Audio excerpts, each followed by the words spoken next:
A tennis icon was recently pressed on the stark contrast between Carlos Alcaraz's current supremacy and Jannik Sinner's recent stumble. His response came down to four words that perfectly decode the power struggle at the summit of men's tennis. He pinpointed a massive psychological gap, revealing that Sinner is overhauling his entire game specifically to counter the Spaniard, while Alcaraz simply continues to sharpen his own multi-dimensional weaponry. But what does that really imply? And why does it suggest that the rivalry we thought would define the next decade might be tilting irreversibly in one direction? The timing of Beneto's analysis is everything this wasn't said during the back-and-forth battles of last year. This dropped in late February 2026, with Alcaraz boasting a flawless 12-0 record, while Sinner openly confesses to being in a slump. It comes after Alcaraz sealed the career Grand Slam at the Australian Open, while Sinner crashed out in a gut-wrenching five-setter against Djokovic in the semis. It comes after Alcaraz stormed Doha, right as Sinner fell to 20-year-old Jakub Mensik in the quarters. Context is key because the legend isn't reacting to a single bad weekend. He is tracking a pattern. He is observing a seismic shift in the dynamic between the two best players on the planet. His diagnosis is brutal.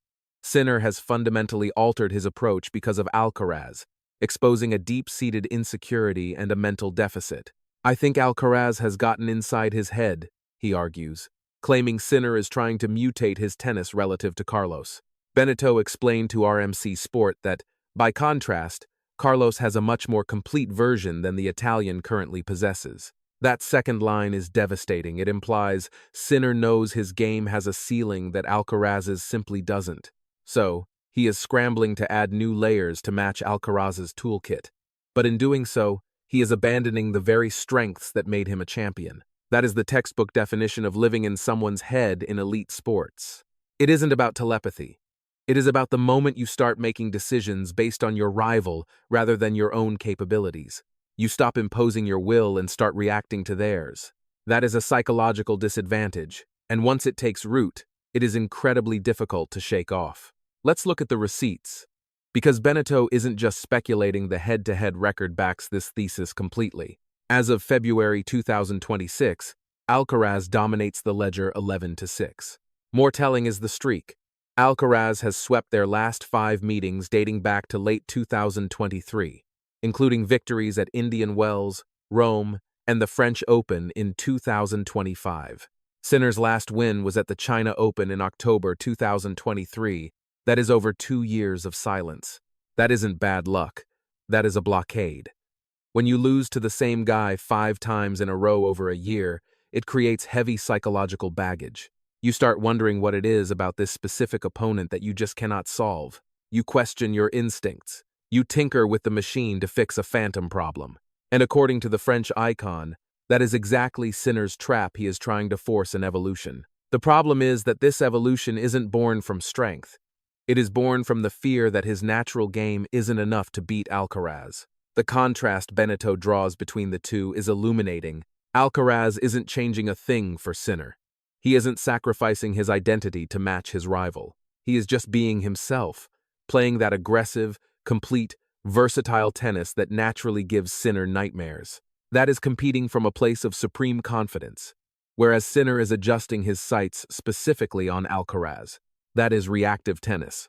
That is allowing your opponent to dictate not just the match, but your entire career development, and that is a dangerous game to play at this level. Beneteau did add a layer of perspective, noting that Alcaraz is human and will eventually drop matches.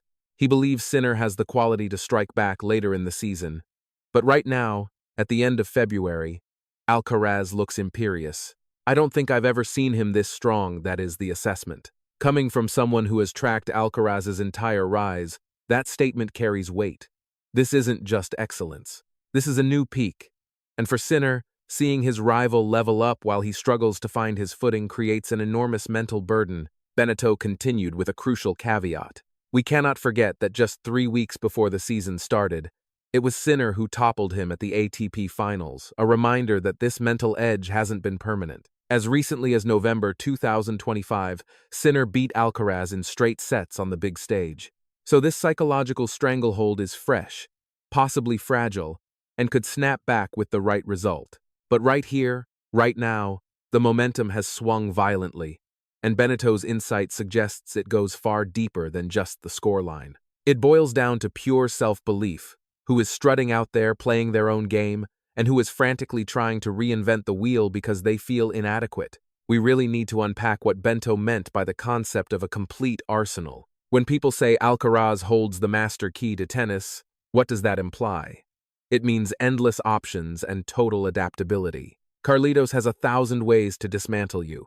He can drag you into deep waters with heavy, kicking topspin from the back. Then snap, he flattens it out to crush a winner, or feathers a drop shot to break your legs, or charges the net like a tiger. He absorbs pressure only to fire back instantly, alternates between lightning speed and lullabies, and rewrites his strategy in real time. Sinner, on the other hand, is a precision laser. He wants to hug the baseline, take the ball on the rise, and blast flat missiles. When that plan A is clicking, he is essentially a video game boss impossible to stop. However, when a clever rival muddies the waters with junk balls, slice, and net rushes, Sinner's playbook looks suddenly thin. This isn't to trash Sinner's talent. His baseline bombardment is lethal enough to bury 99% of the tour. But against a shapeshifter like Alcaraz, who thrives on chaos and change, Sinner's rigid toolbox starts to look like a liability. It seems Sinner knows this too, hence the desperate attempt to bolt on new features to his game. But there is a snag. You cannot simply microwave a sophisticated all-court game. Soft hands and net instincts aren't built in a day. These are nuances born from years of trial, error, and muscle memory, not a quick training block. When Sinner forces these plays in high-stakes moments, they look clunky. And worse, he abandons his greatest strengths for skills he hasn't mastered yet. That is the classic formula for erratic performance and the slump we are witnessing. The mental warfare here goes deeper than forehands and backhands. It is about the trophy count. Alcaraz sits on 7 majors, while Sinner holds 4. And that chasm has turned into a canyon over the last 12 months. The dagger? Alcaraz just locked up the career Grand Slam at 22, the youngest phenomenon to ever do it. That is a mountain summit Sinner hasn't reached and might be staring up at for a long, long time. Living in the shadow of a peer who is shattering history books while you watch creates a crushing weight. The internal monologue shifts to "I must win Paris to validate myself," and that desperation is poison. You stop playing your match and start playing against his legacy, which breeds the tension that chokes you when it matters most. Look no further than that gut-wrenching semi-final collapse against Djokovic in Australia. Sinner had his boot on Novak's neck, up 2-1, only to let the 4th and 5th slip through his fingers. He carved out 18 break opportunities and capitalized on just 2. That is not a skill issue. That is the mind freezing up. Bento pinpointed that exact defeat as the moment Sinner took a massive psychological uppercut. Pair that devastation with seeing Alcaraz snatch the title, complete the slam set, and stay undefeated in 2026. The contrast is brutal, and that pain breeds the hesitation and doubt Bento is highlighting. However, Bento didn't leave Sinner completely in the dark. He offered a glimmer of hope. Sinner might be bruised and reeling from the Melbourne meltdown, but expect him to be a serious problem during the Sunshine Double at Indian Wells and Miami. This forecast implies something crucial. It suggests Bento sees this as a temporary wound, not a fatal one. Alcaraz's mental rent-free residency isn't permanent. A couple of big trophies could wash away the doubt and put Sinner right back on equal footing, but the clock is ticking. If Alcaraz keeps soaring and Sinner keeps stumbling, that mental scar will harden into a permanent groove. The entire tennis world has sensed the changing winds. After Alcaraz's slam completion, the headline was, "How many can he win?" But when Sinner fell to Mensik, it was, "Is Sinner broken?" That narrative gap, one destiny written in stars, the other in question marks, adds its own layer of suffocating pressure. The digital world cranks the volume up to 11, treating every Alcaraz win as divine intervention. Meanwhile, every Sinner stumble is dissected like a crime scene. Even if you try to tune it out, that background radiation penetrates a player's psyche. And when a legend like Bento openly says Alcaraz is living in Sinner's head, it validates the story, much like the historic struggles we have seen before. Remember Nadal spending years trying to solve the Federer puzzle on fast courts? He cracked the code by beefing up his serve and stepping inside the baseline to dictate. But that was a slow, calculated evolution driven by strategy, not a frantic reaction born of panic. It took Novak years of relentless tinkering to finally crack the code and dismantle the twin titans, Roger and Rafa. He didn't just play tennis. He hacked his biology, revolutionized his fuel, and rewired his entire psyche. But understand this, that was a slow-burn evolution. A master plan executed over a decade, not a frantic, knee-jerk panic because he was losing. The burning question now is whether Janek's metamorphosis is a calculated stroke of genius or the scent of desperation. Bento's read on the situation leans heavily towards the latter. Janek isn't evolving for the sake of mastery. He's tweaking his DNA because Carlos is living rent-free in his head. Then you have to look at the generals commanding the armies from the player's box. Carlos has Samuel Lopez sharpening his blade without dulling the edge, while Janek has Cahill and Vagnozzi legends in the trade. Yet, even the greatest tacticians are helpless when a rival has colonized a player's mind. That kind of exorcism can't come from the sidelines. It has to bubble up from the gut, believing you belong in the arena rather than fearing you're an imposter. The road to redemption for Janek is brutal but straight. Ignore the Spaniard and quit obsessing over versatility.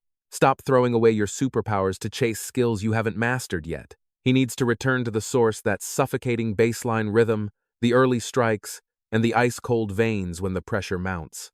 And he needs a scalp, specifically Carlos's, to glue his shattered confidence back together. But snagging that victory is a Herculean task, because right now, Carlos is touching the gods. The man is 12-0 in 2026, hoisting trophies in 12 of his last 13 final appearances. He is riding a 30-match heater on hard courts, stepping onto the line knowing he owns his rival's soul. How do you slay a dragon breathing that kind of fire when your own hand is shaking? That is the riddle Janek must solve. Until he finds that answer, Bento's diagnosis stands as gospel. Carlos has set up camp in his psyche, and that mental stranglehold is worth more than any tactical tweak. The upcoming Sunshine Double will reveal the truth. We are talking about Masters 1000 events where deep runs are inevitable for both warriors. If their paths cross, we will see if Janek has exorcised his demons, or if the Spaniard's reign of terror continues unchecked. A Janek victory flips the script, but if Carlos makes it 6 in a row, that temporary doubt hardens into permanent scar tissue. Bento's crystal ball sees a comeback later in the season, but that is a rosy view, because a comeback isn't just about forehands, it is about fundamentally rewriting the internal narrative. Janek needs to stop being the guy chasing Carlos and return to being the protagonist of his own movie. He needs to remember the swagger that dragged him to the top of the mountain in the first place. Forget the career Grand Slam. Just go out there and snatch the next trophy. But that is easier said than done when the shadow of a prodigy looms over every swing you take. Every microphone is asking about his nemesis. Every fan forum is debating his legitimacy. When heavy hitters like Bento scream that you are mentally compromised, tuning out the static becomes a mission impossible. The tragic comedy here? Janek actually has the toolkit to dismantle Carlos. We have seen the proof. The firepower is there. The athleticism is elite. The team is rock solid.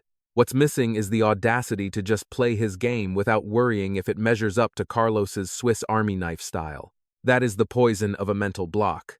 It isn't a lack of skill. It is the paralyzing fear that your natural best just isn't enough. So you twist yourself into a pretzel trying to be someone else, only to end up worse at everything, trading gold for fool's gold. And in that panic, you manifest the very disaster you were running from. The psychological war is invisible to the cheap seats. It goes way deeper than a shaky arm on match point. It is in the blueprint drawn months ago. The practice drills. The identity crisis of trying to wear a mask that doesn't fit.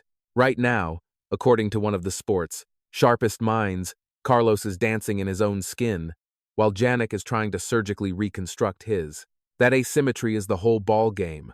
Until Janek learns to love his own reflection again, he is playing for second place. This headspace drama screams for a deep dive into developmental psychology. Because what Bento sees isn't a new story. It is the same old song we have heard on loop for decades. When a predator corners their prey mentally, the unraveling follows a script as old as time. It begins with blinding refusal, convincing yourself it was just an off night, or the court was too slow. You swear you'll crush him in the rematch, telling yourself it's just bad luck, not a systemic failure. Then comes the tinkering phase. where you start throwing everything at the wall to see what sticks. Perhaps you start storming the net, shifting your return stance, or obsessing over that perfect drop shot. This is precisely the murky water Bento claims our protagonist is wading through right now, rewiring his entire system to solve the Carlos puzzle. If the lab work fails, you hit the third phase, glorious evolution or total collapse. You either crack the code and flip the script, or you spiral into a crisis of confidence where the distance between you and your rival becomes a canyon. Jannik is standing right on the precipice of these two destinies. The trap is that the laboratory often breeds chaos before order. You ditch your superpowers to play with toys you don't understand. Suddenly, you're a Frankenstein of tennis styles, uncomfortable in your own skin. To the spectator, it looks like a slump, a sudden dip in form. But inside his head, it feels like the necessary agony of metamorphosis required to slay the dragon. His cornermen, Cahill and Vagnozzi, are veterans of these psychological trenches. They understand the tightrope walk between strategic evolution and reactive panic better than anyone. Yet, they are managing a hunger born of 5 consecutive defeats against a nemesis, and that hunger demands immediate answers.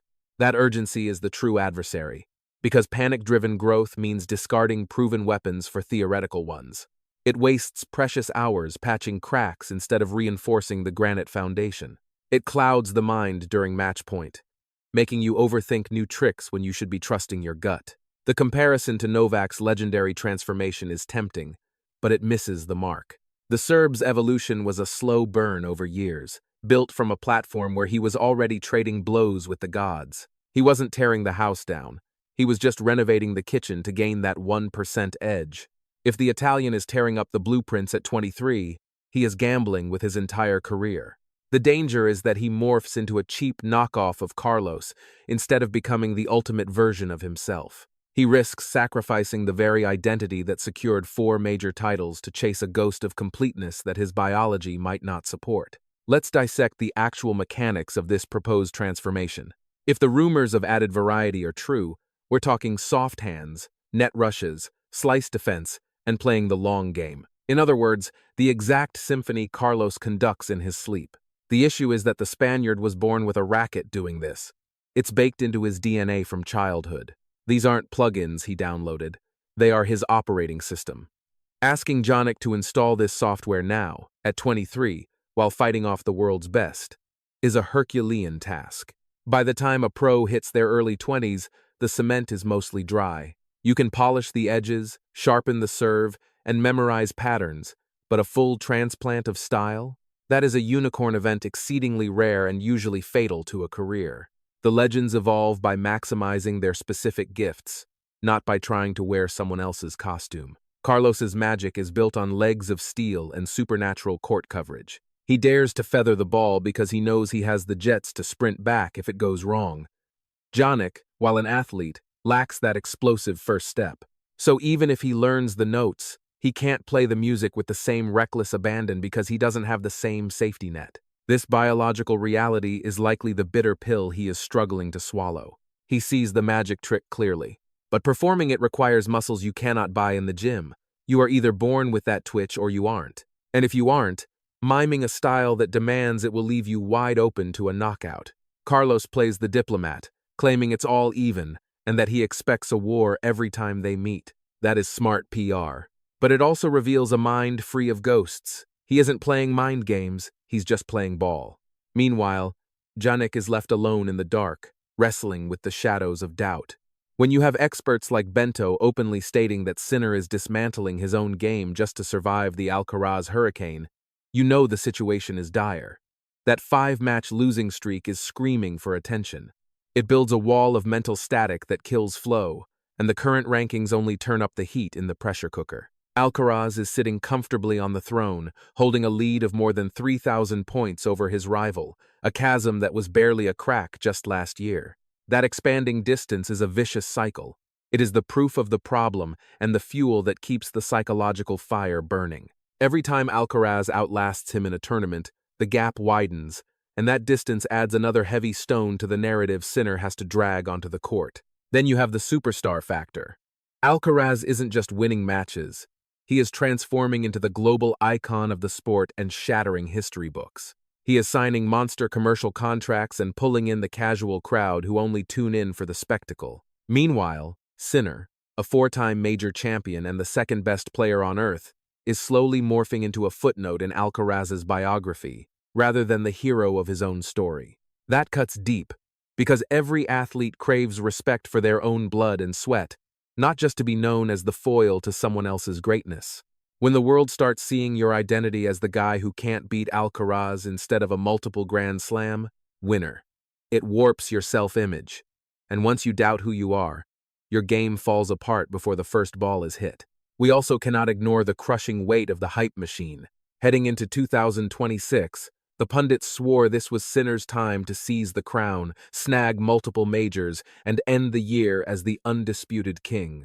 But the script flipped completely. Instead of catching up, he watched Alcaraz rocket to a stratosphere we didn't even know existed. The difference between those predictions and this harsh reality is pure mental torture. And now fans are asking if this is the blueprint for the next 10 years. Is Alcaraz going to own Sinner the way the big three used to suffocate their challengers? Or can Sinner crack the code, much like Djokovic eventually solved the puzzle of his greatest rivals? Will this stay a lopsided affair that kills the drama before it begins? Bento remains optimistic that Sinner finds the answer. He predicts the Italian will snatch some victories later this season, refusing to bury him, yet looking the brutal facts in the eye. As we stand here in late February 2026, there is no doubt, Alcaraz is living rent-free in Sinner's head. That psychological stranglehold, paired with Alcaraz playing god-tier tennis, makes him look absolutely invincible right now. For Sinner, the road to redemption begins with a single spark, one match, one victory, one split second where he stops obsessing over Alcaraz's perfection and trusts his own lethal weapons. That is literally all it takes to flip the mental switch. Just one scorecard that screams, "I can take this guy, my tennis is elite, I don't need to reinvent the wheel." The upcoming dirt season might be his savior, not because he is the king of clay, but because the surface forces a total system reboot for everyone. The grit, the high kicks, the grueling rallies, it changes the geometry of the battle and might just even the odds. Snagging a trophy in Rome or making a stand at Roland Garros could be the shock to the system he desperately needs to reset his mind. There is also the chance that Alcaraz is flying too close to the sun and cannot maintain this pace. Maybe he hits a slump, picks up a knock, or life gets in the way of his on-court perfection. Nobody stays on top of the mountain forever without stumbling. If the door cracks open while Sinner is surging, great, but praying for your opponent to trip instead of learning to outrun him? That is not how legends think. And this is where the coaching boxes have to earn their paychecks. Lopez has to keep Alcaraz's feet on the ground, ensuring that swagger doesn't turn into sloppy arrogance. Meanwhile, Cahill and Vagnozzi must help Sinner remember who he is, stop chasing shadows and get back to the monstrous baseline hitting that put him on the map. So, I turn it over to you guys. Is Alcaraz permanently camped out inside Sinner's mind? Is this just a bump in the road? Or are we witnessing the beginning of a one-sided reign? Can Sinner forge the iron will needed to fight back? Sound off in the comments section and let me know your take.